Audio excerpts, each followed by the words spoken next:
Jay Massey is a full-time real estate investor. He's an entrepreneur. He also teaches people how to find deals, raise capital for real estate investments. Meeting Jay Massey in person, you'd think he's just a regular guy. He's got jeans and a t-shirt on and a pair of sneakers. But he's built up a multi-million-dollar empire. I hope you do have an empty notebook because it's going home filled. Jay gives back so much value that I've never seen. Now, at this moment, when I'm looking at the kitchen, things are going through my head. You want to be friends with him, and he treats you like you're the only person in the room, even though it's for the benefit of everybody. This is how, when you ask yourself, how does Jay do it? This is how. He tells people that they have to take action, and they have to take action now. I took the action, and the results have paid off. What happens when the marketplace understands who we are and how we go out there?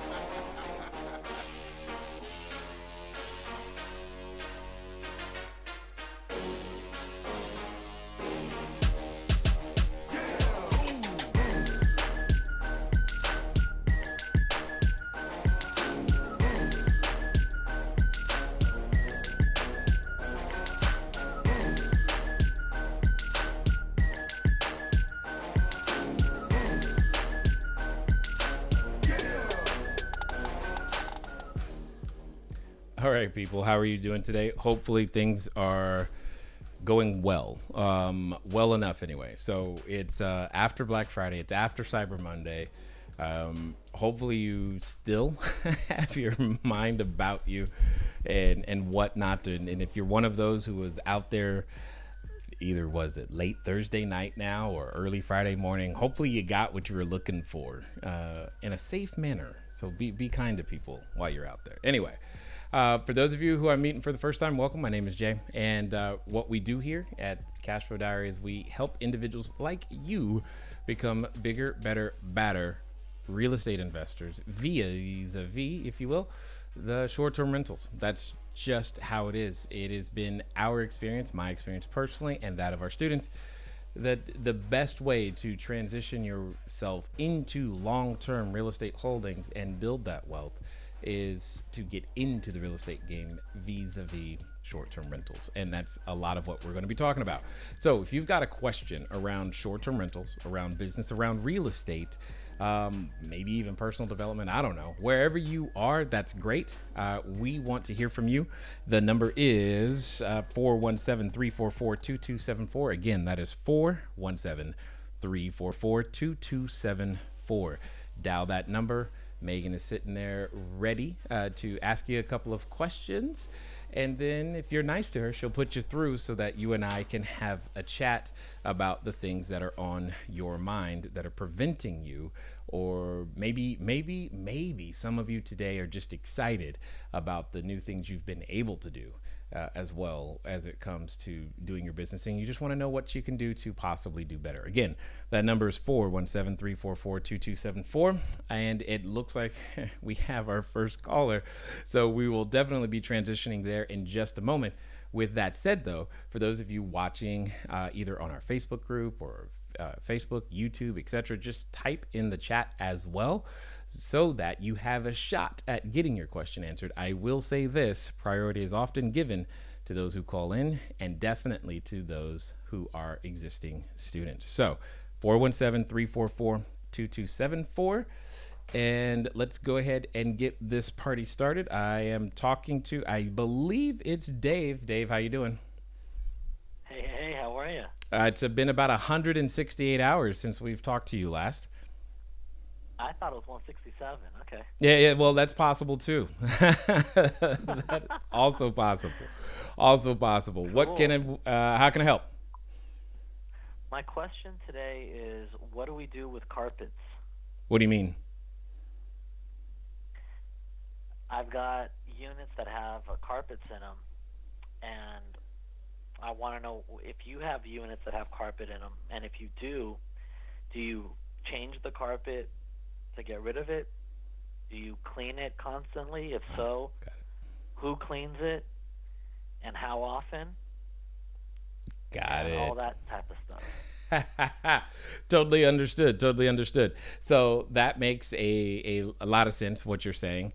Carpets are not necessarily fun, and typically we're going to have some sort of process around our carpets. At this exact moment, in our current inventory, none of our locations have carpet. That's great. So yay. Oh, nice. Okay, so now, You basically got rid of thousands of problems right there. correct. Yourself. So I've had locations with carpet. I don't enjoy carpet for all the reasons that you are saying. And for those of you who are not sure yet, does carpet matter? The answer is yes, because it's hard to keep clean for all of that. And for lack of a better way of putting it, sorry, Megan just sent me a note. I'm going to read it exactly because it's funny and exactly what I was thinking. Carpets are gigantic dirt bacteria sponges, period. And that's really what I mean, it just is what it is. And keeping those clean and in a condition in which your guest who is arriving is like okay with it, that becomes its own process. So for us, typically, if you've got a carpeted place, here's what I would suggest. Your cleaning crew, upon arrival, needs to do a quick inspection of said carpet. And at some point, what you want to do is you want to establish a vendor relationship such that the cleaning crew, almost at their discretion, can just call the carpet person and get it all scheduled and done, because that's ultimately where you're going to need to get to. Otherwise, there's going to be a whole bunch of back and forth and approvals. So from the cleaning crew to you, and then you trying to talk to the carpet vendor, and then back and forth and making sure all that works. But at the same time, that's just one of the things that are there. Now, truth be told, even if you don't have carpet, you still have this issue depending on how your furniture is upholstered, because you're going to need to clean that, the couch and the cushions, etc. And usually the person who's doing the carpet cleaning also has the capacity to do the upholstery cleaning as well. So for those of you who are watching and are like, well, I'm so glad I don't have carpet. Well, that doesn't necessarily mean you're free of any particular issue. You still probably have an issue around your upholstery or upholstered items as well, especially dining room chairs and sofas. Okay, so you got your cleaning person. You give your cleaning person permission to call and schedule the carpet vendor to come out. And do you have your cleaning person inspect the carpet or hang out after it's done to make sure it's correct, or do you just get pictures from your carpet cleaning vendor emailed to you? How do you know that? Well, it just kind of depends on how much time we have, because if we're doing a tight turn, between 11 and 4, and let's just say everything's perfect. Cleaner arrives at 11, they identify that the carpet is dirty and contact the carpet cleaner, and let's just say he or she is available immediately and they can get right there. Let's pretend all of that happens. If all of that happens simultaneously, we're probably not going to have too much time for an inspection per se, especially since the cleaner's got to clean and then probably jet to the next assigned unit that needs to be turned that day. However, what we will do is we will send a note, say, to the arriving guest and let them know, hey, just so that you know, we just had the carpet cleaned. It may still be a little damp and or wet, et cetera, et cetera. And I promise you, if there's still any issues with the carpet, that guest is going to let you know.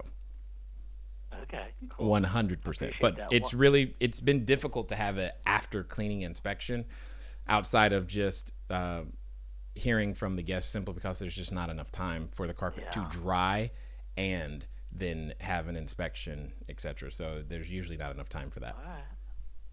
Very cool. Cool. Let me just get you one quick question. Okay. Here, just a quick answer one. How many customer service managers do you have, and what are their hours?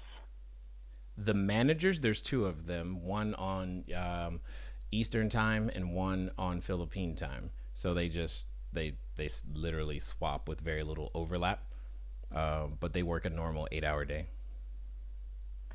So you've got customer service managers available 16 hours a day? Yes.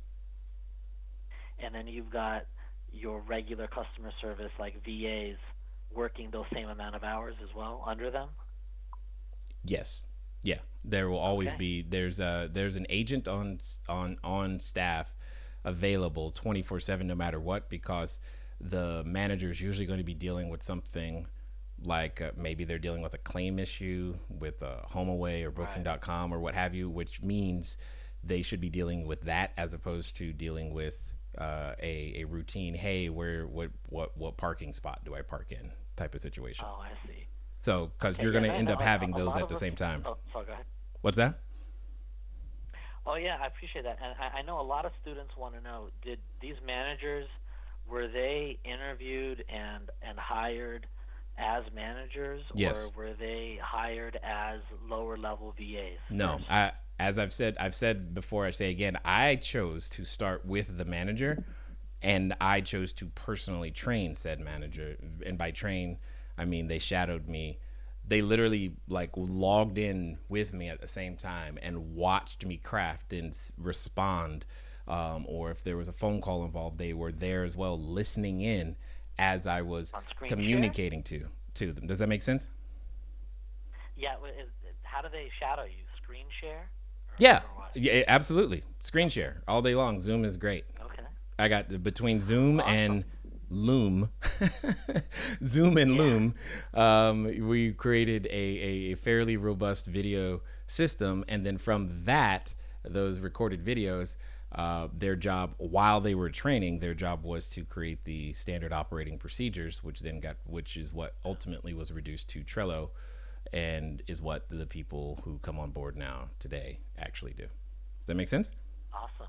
Cool. Yeah, you answered a lot of amazing questions. I really appreciate it. No problem. Anytime. It's what we do. So thanks for calling in. And let's get to the next caller. For those of you who are out there watching, feel free to dial in 417-344-2274. Would love to talk to you, answer your questions as it relates to short-term rentals, real estate, business, etc. And I see a number of you are joining us to and answering the question above regarding my wife and her excitement. I wish you guys could have seen that. I should have. I almost wish I had a picture right now of her excitement around a drill for Black Friday. Yep, absolutely fired up. So it is what it is. Keep typing in the chat. I'm going to get over here. It looks like I'm going to Seattle, Washington. Laura, how are you doing? Hi, Jay. I'm doing good. Excellent. How can I help? Well, I am in the process of, I finally found a couple places that are interested in letting me do the short-term rentals at their location, and everything is a go, except they're a little leery about the specific marketplaces. You know, of course, the VRBOs, the Airbnbs, but they're completely open to Facebook and advertising those. I think it's because they are concerned about their apartment complex being potentially open to people knowing that, and I told them I wouldn't be showing any exterior and I wouldn't be putting the apartment complex name on there. But is there any other reassurances, or is there any way for me to negotiate that point specifically that would make them maybe a little bit more comfortable with the idea? What's really ironic about what you're saying is that they're being comfortable with that. Seems completely inverted. They should be way more comfortable with your HomeAways and Airbnb as opposed to Facebook, because typically with Facebook there's more information that is revealed and there's less screening, quote unquote, done up front. So I find I'm actually kind of perplexed there that like that's actually their concern. Like, really? Okay. And what you're saying is 100% accurate. If you're following all of the safety procedures that we've recommended, yeah, you're not disclosing the location. The next step that you can do, or what I would do, is that I would offer for them or to just let them know that, hey, in fact, once we are done creating the listing, I'll let you look at it, because that way they can then see that you are not disclosing any of the sensitive information that would give someone a clue as to, oh, it's that particular unit or that, you know what I'm saying? And I think if you did that, that would all give them that extra sense of, oh, okay, now we can see what you are saying at the end of the day. Okay, and that's what I thought. They're not against advertising on third-party sites. It's just that they were a little concerned about that, and I think that balancing it, by reassuring them that, their apartment complex is not going to be plastered all over Airbnb, if you will, those types of things. And then my second question is kind of related to that. Okay. So if I have somebody that is really concerned about background checks and wanting to have background checks, is it wise for me, does Airbnb or do the sites provide enough of a background check, or to reassure folks that I'm doing it, should I do my own background checks as well? Got it. So and again, if you're following the settings and things that we suggest, and one of the many reasons that we tend to recommend individuals start with Airbnb as their first marketing platform is because of the additional screening capabilities that they have developed, so that they are able to do the types of screenings, whether that be the terrorist watch list or the Office of Financial Assets and Control list, the sex offender list, et cetera, et cetera, et cetera. So that is definitely one of the reasons why we tend to recommend that.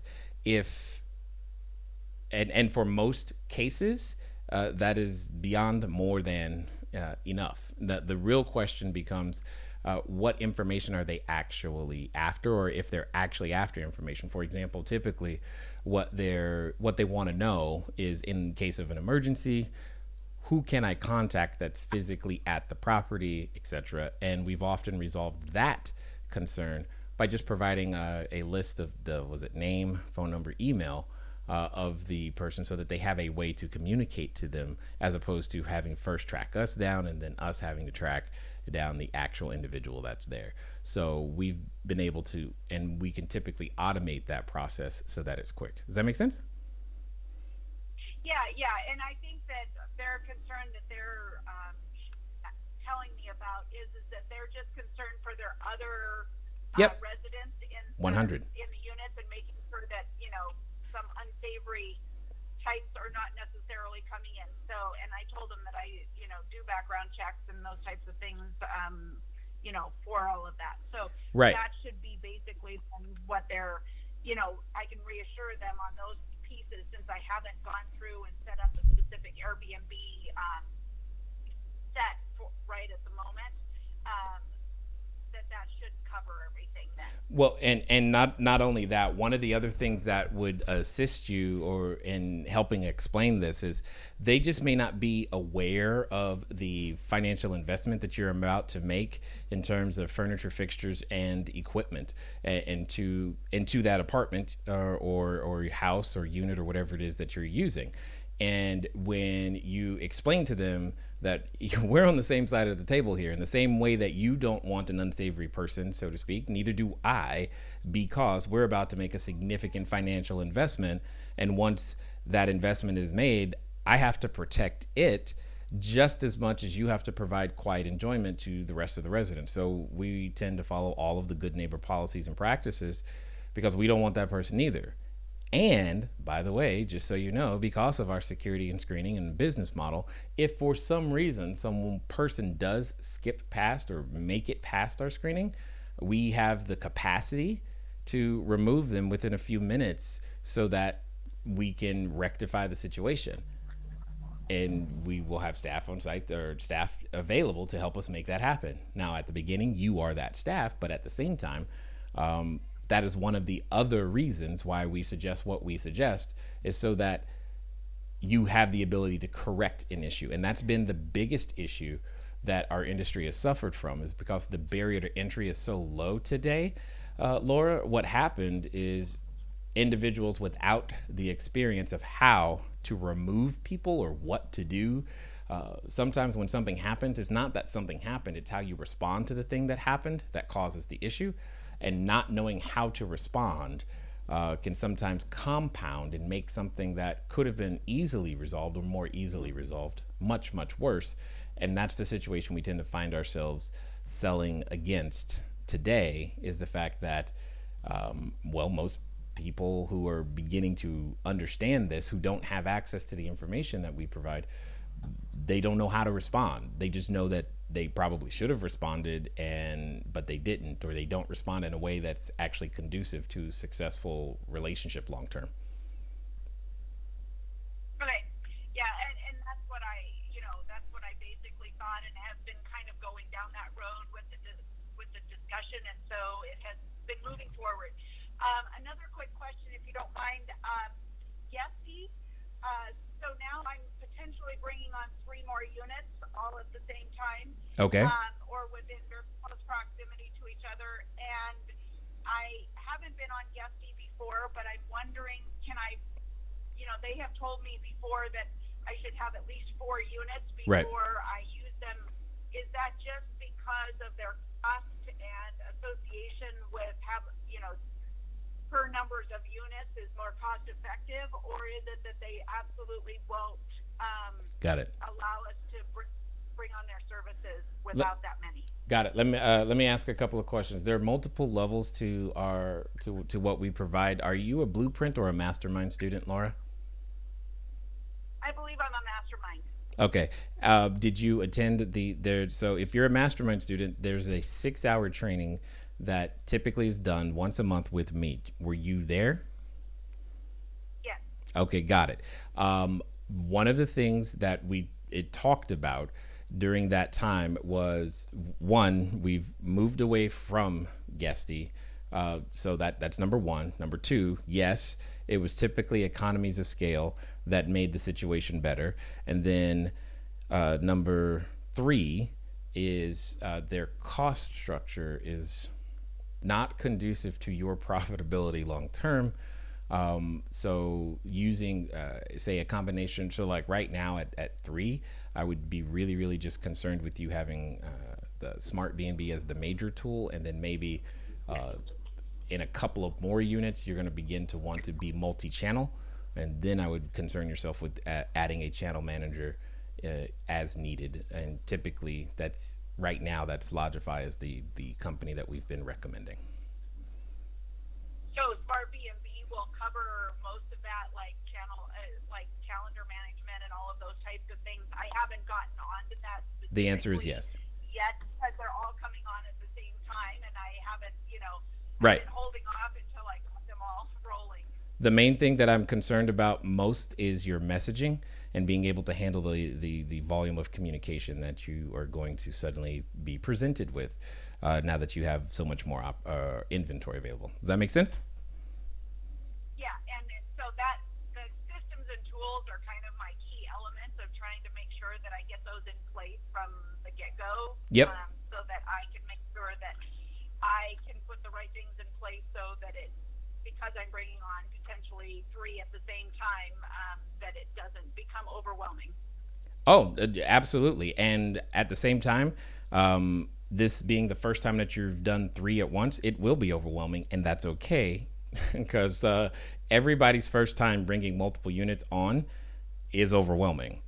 And also, 12 months from now, you're going to look back at today and kind of laugh like, wow, I used to be overwhelmed by 3 of them. That's amazing, which is also true.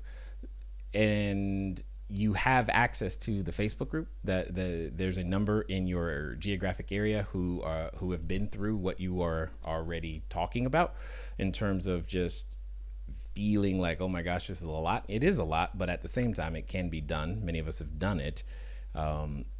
And I guess the one more thing that I will say is just remember, it's one thing to have an expert tool. It's another to know how to use it expertly. And that's the thing. Many people ask me either when I'm being interviewed on stage or whatever, like, what's the tool? I can tell you the tool, but if you don't know how to use the tool, it really doesn't matter at all. And that's where specifically, I'm thinking about modules 4 and modules 5 inside the Mastermind are going to be of assistance to you as you begin to implement more of the tools that allow you to scale. Does that make sense?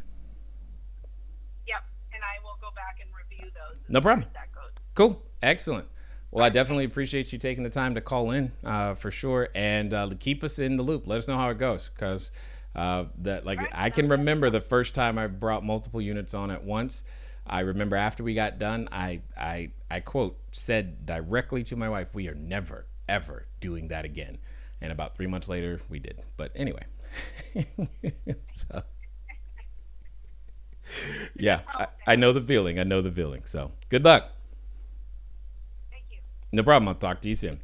So for those of you watching online and typing in the chat, I do see you. So I see you there. We also have another person on the hold right now. So we're going to get to talk to her in just a moment. And for those of you who have not yet dialed in and you're thinking about it, should I, shouldn't I? The answer is yes. 417-344-2274.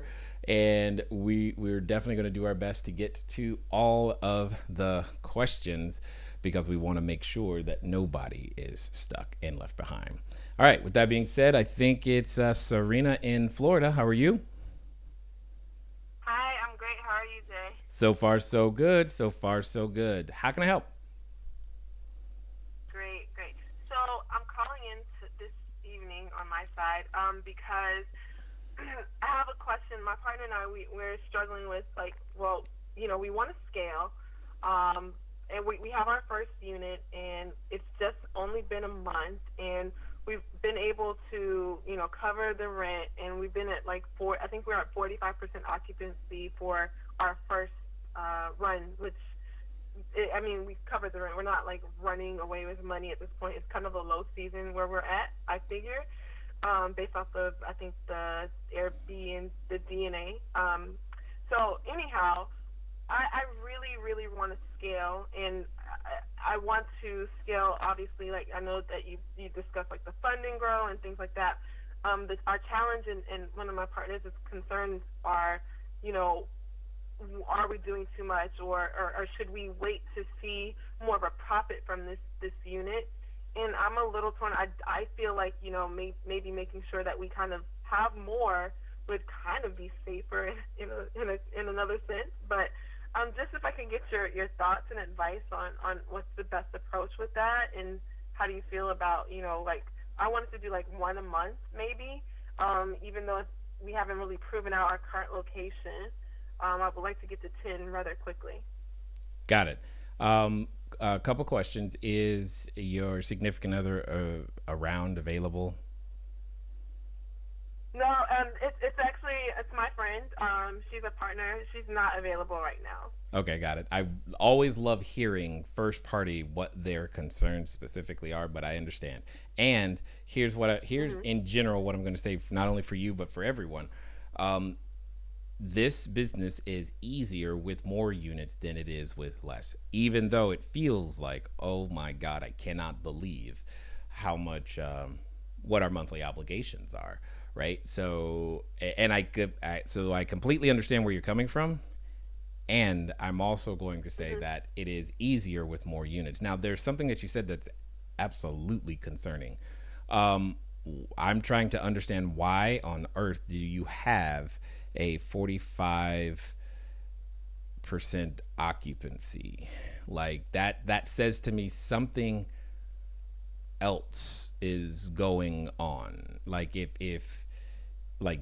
Especially, aren't you in Florida? Yeah, we're in Tampa. I guess we're playing with the pricing right now, to figure it out.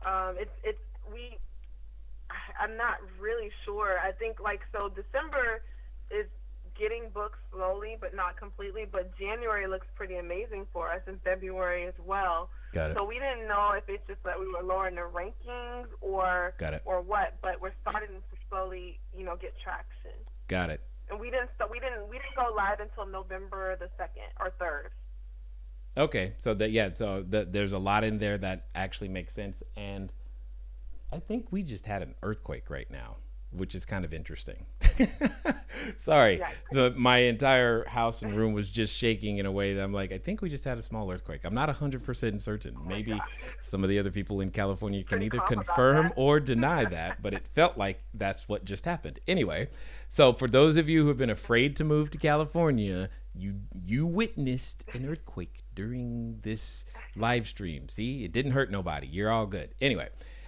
So when you start a new unit during low season, and especially when it's your first one, yes, it can be a challenge. And historically, at least in California, and again, I don't know the trends for your geographic area, but I know in California, assuming your market is similar to ours, the first 2 weeks of December are absolutely, sometimes the first 3 weeks of December, depending on how it falls, are horrible.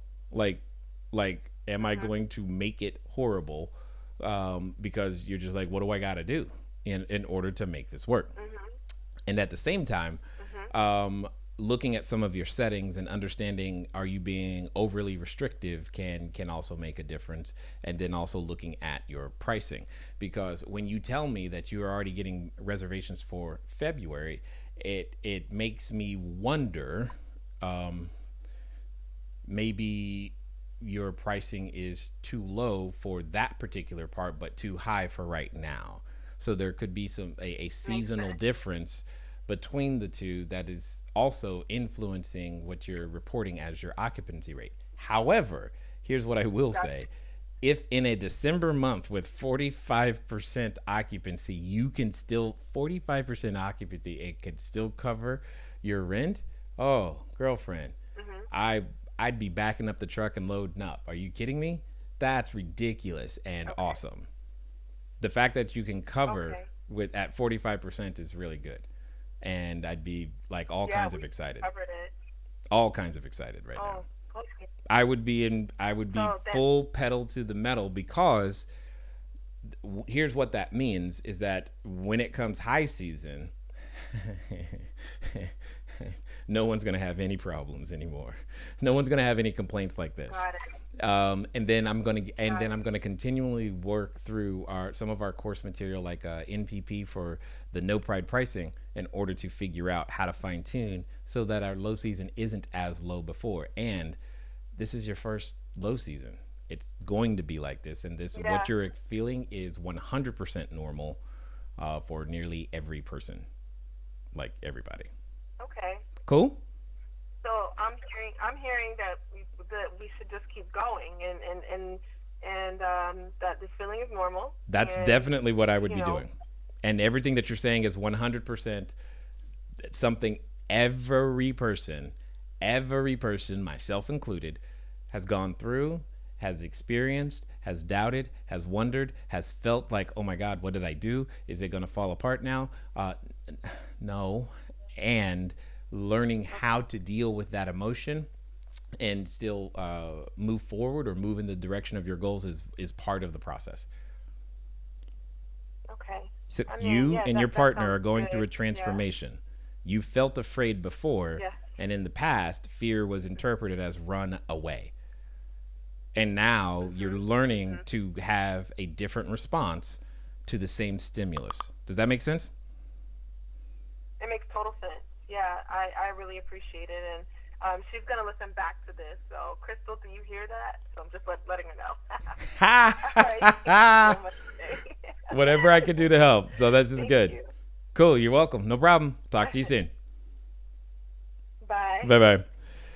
Oh, my goodness. As many of you know who are out there, entrepreneurs, etc., there is a transformation process that we all go through in order to get to where we are. So let me address some of the comments, and I see another caller coming in right now. I want to definitely get to that. Oh, hey, my brother's here. He says happy holidays. So that's cool. What's up? I don't know if you're still watching, but you were literally the first comment, so you're probably gone by now. Either way, happy holidays. That's one way to check in with family. They check in with me on the live stream. Were you guys here the day my mom called in? That was really interesting for me. I'm like, that's like my mom. It was really, really interesting. Anyway, let's see. William says, answers to the question above, what's the appropriate response when your wife is excited about a drill on Black Friday? Get to, yes. William, I'm sure she would have loved for me to respond that way. For those of you who know me, you know that the idea of working with any sort of power tool is probably a really bad idea. Frank is saying 5-star mentor, 5-star training, 5-star systems equals 5-star review from your first guest. Thanks, Jay and Poppy. Frank, you are 100% welcome.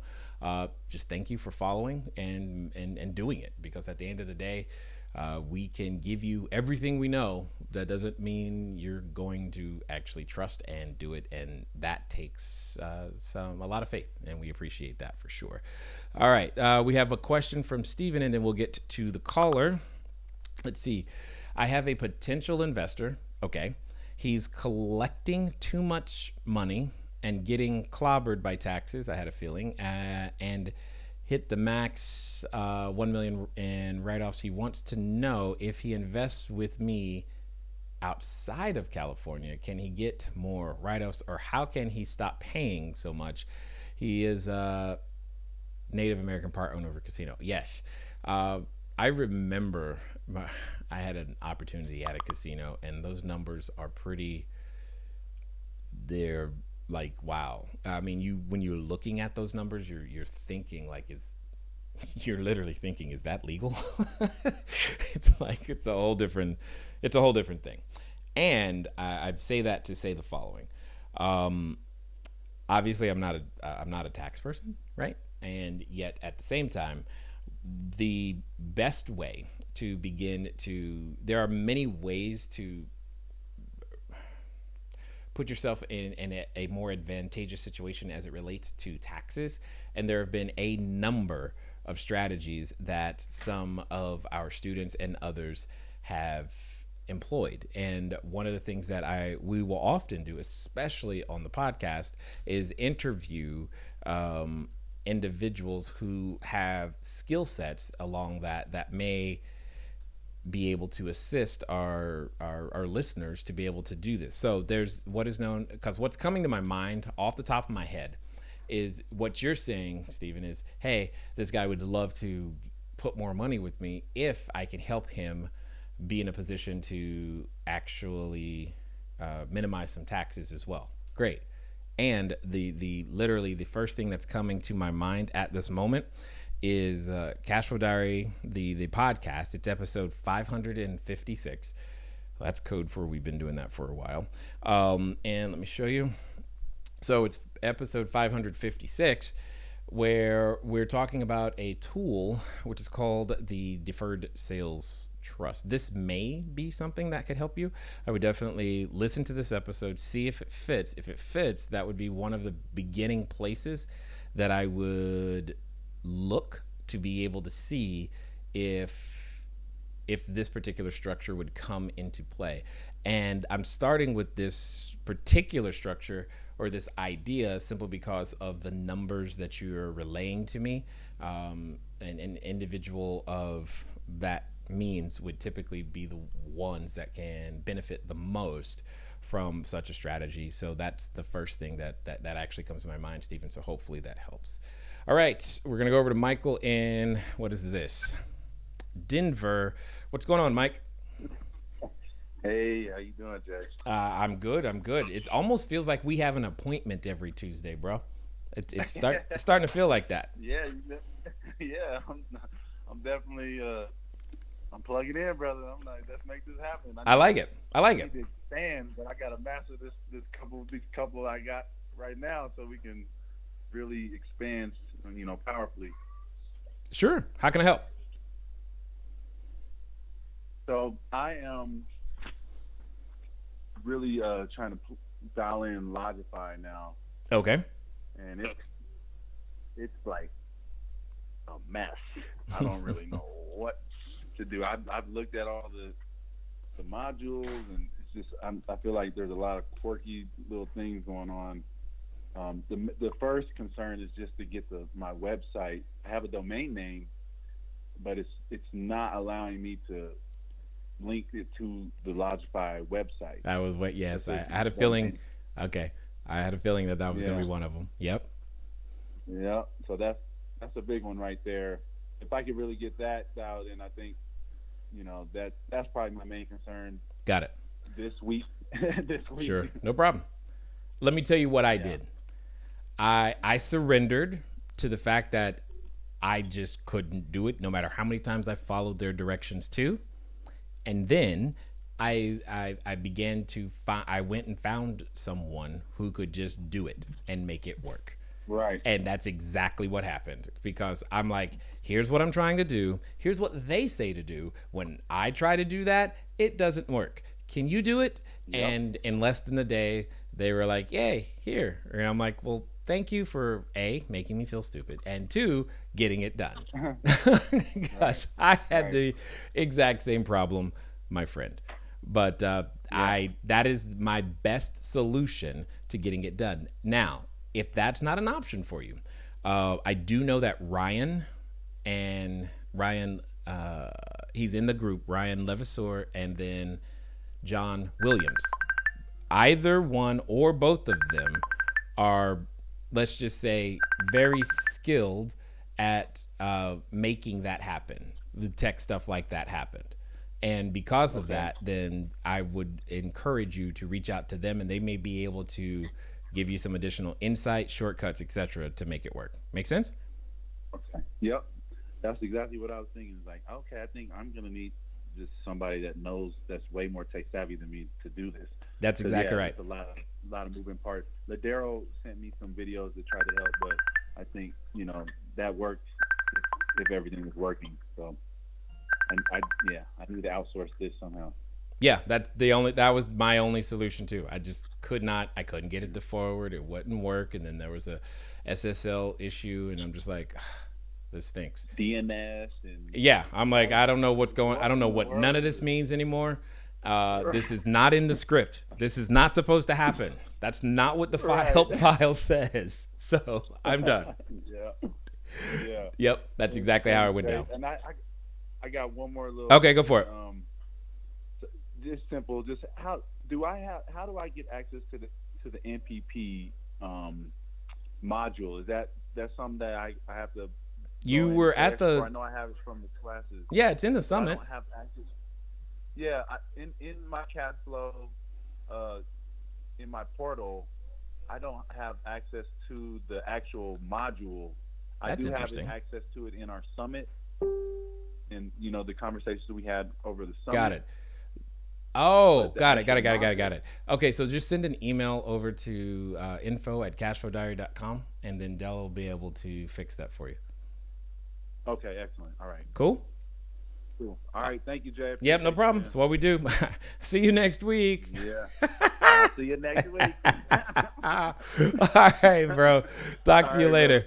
Awesome. So for those of you watching, wherever you're watching from, what's really cool is that at the end of the day, we have individuals from all across the globe who get the opportunity to make sure that they don't stay stuck, because that's the goal. We don't want people to stay stuck. We want them to actually get their questions answered and keep moving forward. So that is one of the unique things and fun things that happens here. All right, I see a number of questions, so let's see what we've got here. It says, why is YouTube feed faster than the Facebook group? I don't know. I can't answer that question. That's a Facebook/YouTube question, but that's true. And maybe YouTube just does live stream better than Facebook. I have no idea, so don't know. What else we got? It says, good evening. Ooh, carpets, love it. So that's way back.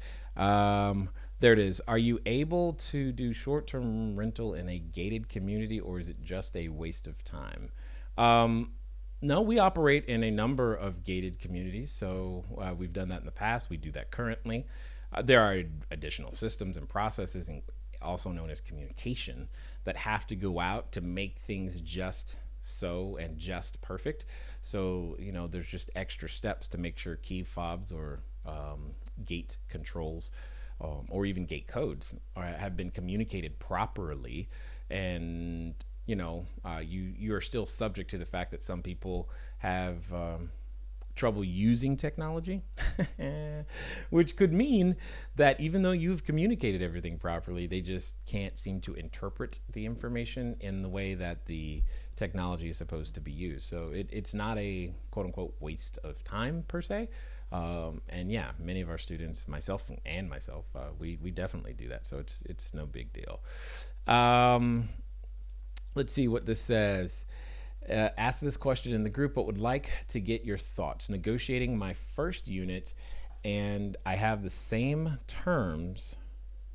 I have the terms that I want on almost everything, except the owner wants me to put the lease in my personal name for the first 6 months, and then I can switch to my business name once I have financials for the LLC.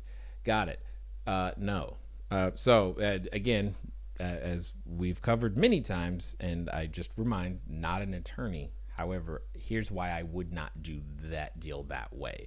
I would put the entity on the lease.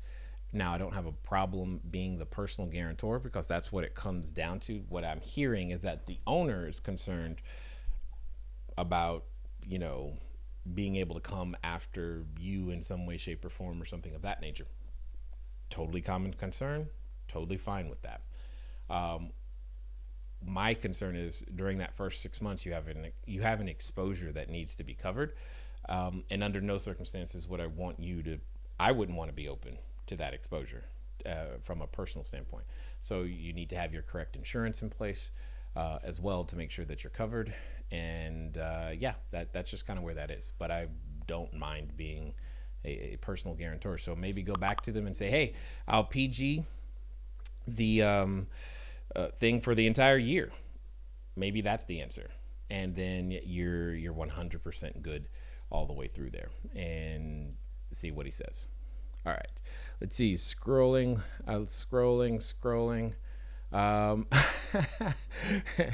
Megan says that she loves Loom for more in-depth stuff so she can rewind and rewatch. Yes, tools like Loom and Zoom are indispensable when working with virtual teams. 100%. Let's see. Do you?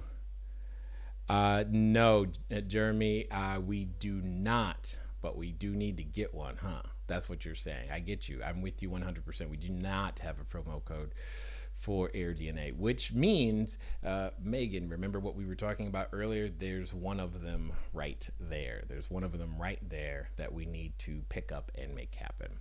How excited are we about SmartBebe mobile app finally coming out?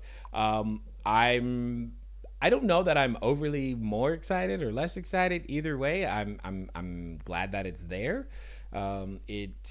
Because a lot of I still want the new version of their metrics module to finish being created, and I'll probably be a lot more excited at that moment. Don't get me wrong, love everything else that Pierre and his team have done, and yet I'm still looking forward to more of what they're doing, because we've been talking about doing more deep stuff together to help our database and students and all you guys be able to use their platform even better. And speaking of which, Megan, here's another one that we need to follow up with as well. So this is good. This is good. All right. Now, if you wanted to get a question answered, feel free to dial 417-344-2274.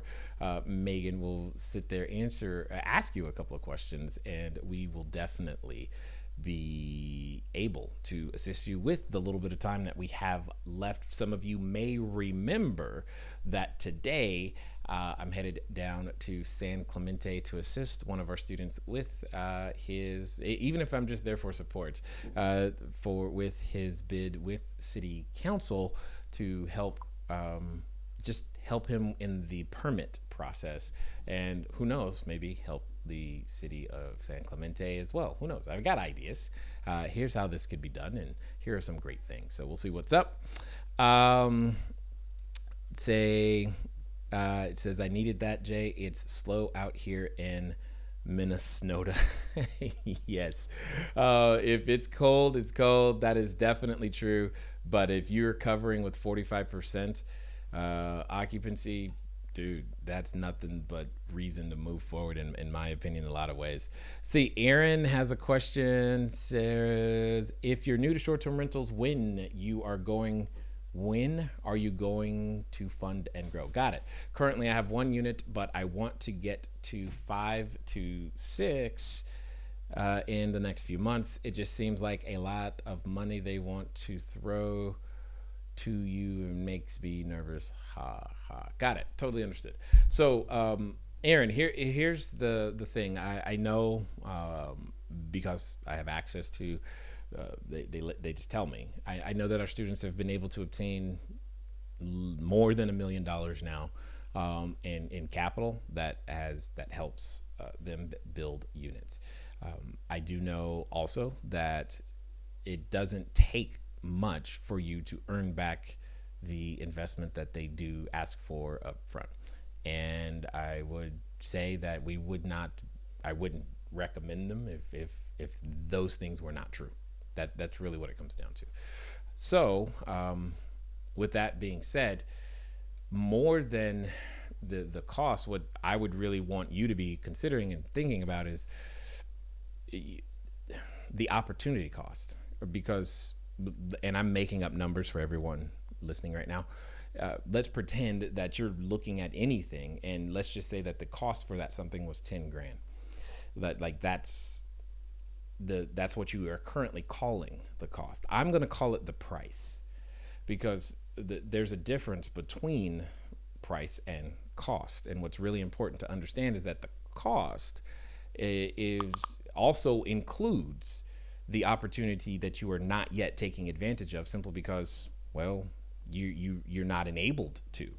I know it feels like, to some degree, that you can take your time, etc. And yeah, sure, no problem. Take your time. I have no problem with that. But at the same time, what I'm also communicating to you is that in your geographic area, Aaron, there is a stream of cash that is flowing. You can't see it, and you will only see it as you continue to put more dams in the water and diverting some of that cash to flow your way. And so you not being there isn't preventing someone else from earning the money, but it is because it's still there. It's definitely there, 100%.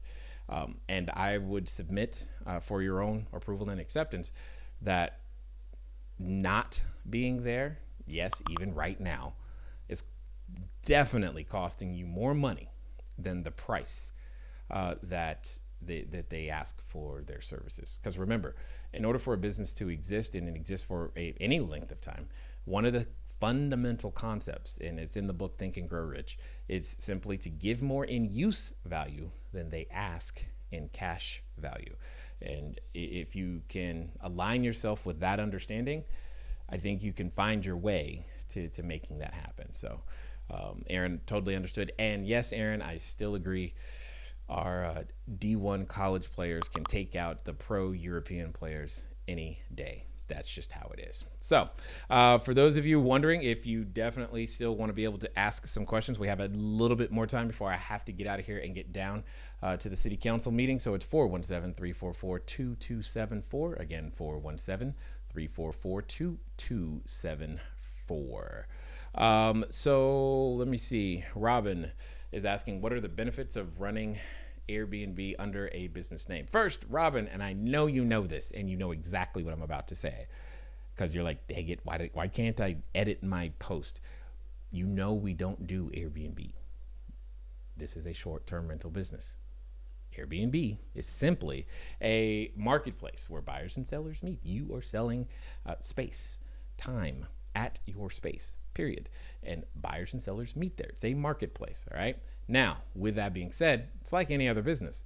The benefits that would accrue under any other business are the same benefits that accrue to you. But chief among them, the biggest thing that I am concerned about is that when you are housing or providing housing for individuals, is the thing that I get the most concerned about are things like carbon monoxide. Now, I'm not saying any of you have this issue, but one of the reasons we slant towards the actively monitored systems that we do and all the suggestions that are there is because all it takes is one time of one of your guests or residents passing away in the night from something defective or something not being alerted for you to go, God, I wish I was doing this in a corporate name. I, having had the amount of real estate that I've had tenants, I've woken up to either property managers calling the office saying, hey, so-and-so's child died last night, and we're having to submit to an investigation because they just want to make sure everything was great. And and now they just start checking things like the smoke detectors and gas leaks and all this other stuff. Well, at that time, you're going to want to make sure that there's protection in place. Now, in our case, we were completely fine. And even if we weren't, we still had insurance that was there. So it's really a liability thing more than anything, so that I like knowing that separation of the two is 100% there. And in fact, Robin, and I'm sure you're aware of this, but you actually take a greater risk by driving your vehicle than you really do when it comes to housing people in the most cases. So just understand that all of those things are there, and that's not even including the fact that you don't know what your guest might do. You just don't know.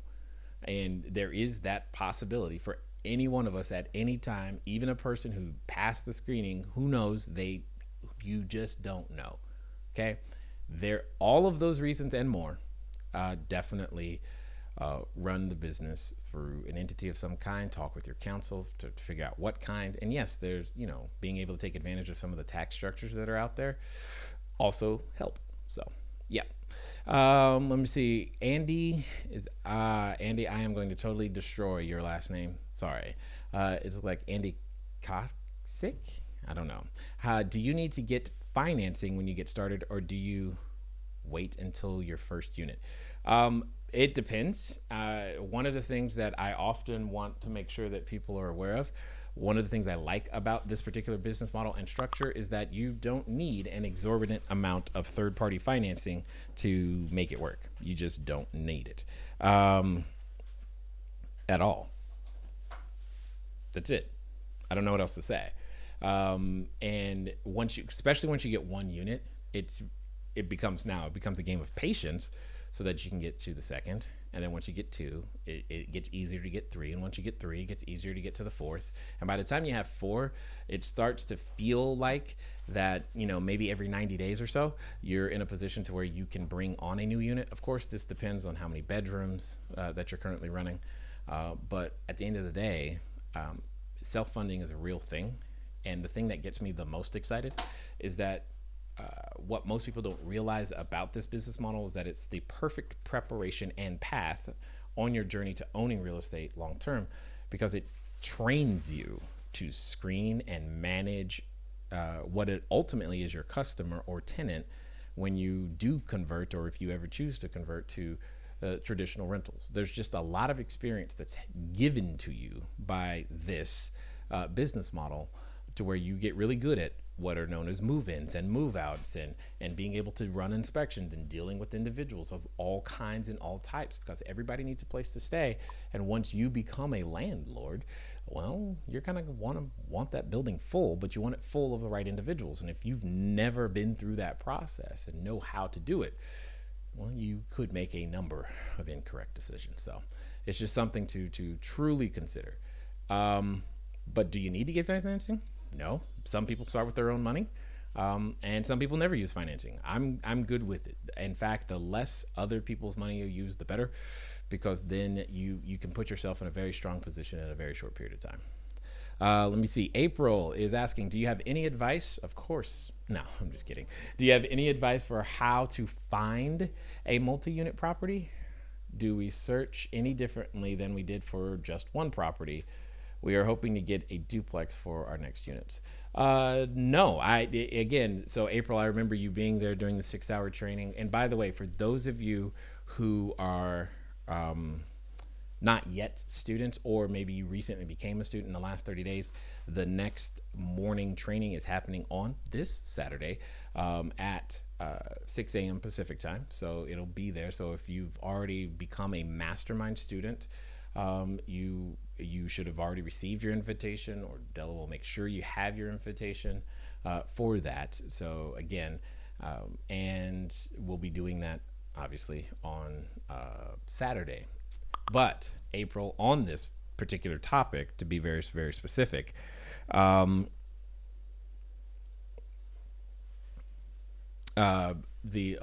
be specific on that topic, the process is the same. To get a duplex, that's fine. You're just going to, when you do the circles, you're just going to be driving for those particular areas. So when you're looking at the Google map, you're just going to be looking for more of the green, or not green, but more of the residential areas where you might actually be able to find them. I do find it interesting, though, that you're looking for a duplex.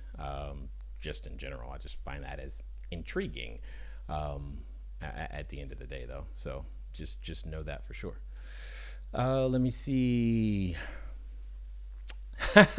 All right, this right here is what we call moving at the speed of instruction. Mike was calling in earlier, and then he tags John right there to be able to go and find what it is that he's looking for in terms of getting the help he needs with the technology. Love it, 100%. See, and then John responds, I can help. And there is video training in the Mastermind. Yes, this is true. It's there. But sometimes it's just, a challenge. And then Aaron says, thanks, Jay. Really good info. Thank you, Aaron. I definitely appreciate it. So we're getting to the end here. So I'm going to put the number on the screen one more time. It's 417-344-2274. Again, that's 417-344-2274.